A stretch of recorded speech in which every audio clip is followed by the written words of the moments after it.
எனக்கு வந்து இதுல ரொம்ப ஹாப்பியா இருந்தது என்ன அப்படின்னா, எப்பயுமே கன்சர்ன்டா இருந்தது என்ன அப்படின்னா, ஒரு ஆர்சிபியோட மிடில் ஆர்டர். இன்னைக்கு எப்பயுமே அவங்க டாப் ஹெவியா இருப்பாங்க. இன்னைக்கு டாப் ஹெவி தாண்டி இதுக்கப்புறம் பார்த்தோம் அப்படின்னா கடைசியா முடிச்சு கொடுத்தது டிம் டேவிட் இருக்காங்க.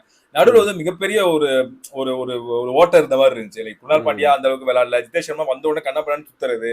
அப்புறம் ரொமேஷ் ஷெபர்ட் சொன்ன மாதிரி அவர் வந்தோடனே அதிரடியா அடிக்க தான் ட்ரை பண்ணுவாரு. அது பட்டா பையன் படாடி டையன் தான். ஸோ இந்த மிடில் ஆர்டர் என்னடா பண்ண போறாங்க, ஒரு வீக்னஸ் இருந்துகிட்டே கடா அப்படின்னு இருக்கப்போ இன்னைக்கு குணால் பாண்டியா ஸ்டார்ட் பண்றப்போ கொஞ்சம் கஷ்டப்பட்டாரு. லைக் அது எப்படி ஆர்சிபி ஸ்பின்னர்ஸ் போட்டாங்களோ அது அந்த ப்ளூ பிரிண்டா அப்படியே வந்து டிசி ஸ்பின்னர்ஸ் எடுத்துக்கிட்டாங்க. நல்லா பேச வெரி பண்ணாங்க. அக்ஷர் பட்டேலாம் சூப்பரா போட்டாரு.